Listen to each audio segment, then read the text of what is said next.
अस्सलाम वालेकुम नाजरीन ग्रामी, वीडियो में बात करेंगे कि चेयरमैन नैब के जो स्कैंडल है वो असल में है क्या हुकूमत की कोई साजिश है या किसी और की साजिश है जिसकी वजह से चेयरमैन नैब बदनाम होकर रह गए हैं। नाजरीन ग्रामी, वीडियो जानने से पहले छोटी सी गुजारिश है कि चैनल को सब्सक्राइब करें, घंटी के निशान को दबाएं और वीडियो को लास्ट तक जरूर देखिएगा। नाजरीन ग्रामी, कल न्यूज 1 चैनल ने एक ऑडियो रिलीज की थी जिसमें एक आवाज थी जो एक खातून को हरासा करने की कोशिश कर रही थी। न्यूज 1 चैनल के मुताबिक वो आवाज, वो ऑडियो चेयरमैन नैब की थी। बाद में कुछ ही देर बाद एक वीडियो भी रिलीज हुई जिसमें चेयरमैन नैब अपनी कुर्सी पर बराजमान है और वो खातून से बातें करते हुए दिखाई देते हैं। नाजरीन ग्रामी, फिर बाद में न्यूज 1 चैनल ने इस तमाम तर खबर की तरदीद की और चेयरमैन नैब से माजरत भी तलब की, लेकिन बहुत देर हो चुकी थी। ये खबर जंगल की आग की तरह फैली और तमाम के तमाम लोगों ने चेयरमैन नैब से मुस्ताफी होने का मुतालबा किया। चेयरमैन नैब अपने बारे में सफाइयां भी देते रहे, लेकिन लोग चेयरमैन नैब से मुस्ताफी होने का मुतालबा करते रहे। नाजरीन ग्रामी,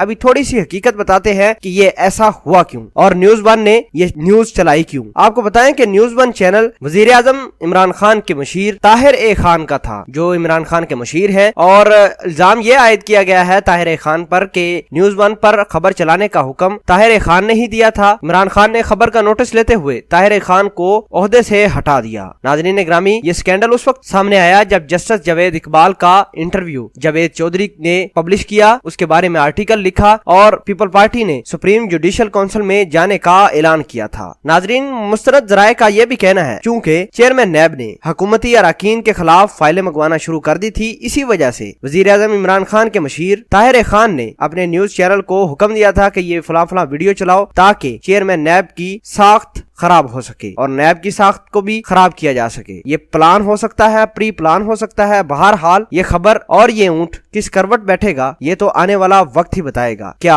जस्टिस जावेद इकबाल इस तमाम तर स्कैंडल में मुलव्वस पाए जाते हैं या नहीं, ये भी बात देखने वाली है। बहरहाल एक दफा जंगल में आग की तरह ये खबर फैल चुकी है और जस्टिस जावेद इकबाल ने भी इस तमाम तर कहानी को तरदीद किया है, गलत करार दिया है, झूठा करार दिया है, लेकिन अभी भी लोग जस्टिस जावेद इकबाल से मुस्ताफी होने का मुतालबा कर रहे हैं। नाजरीन, इसको आप किस तरह देखते हैं? कमेंट सेक्शन में अपना इजहार ख्याल जरूर पोस्ट कीजिएगा। जज़ाकल्लाह।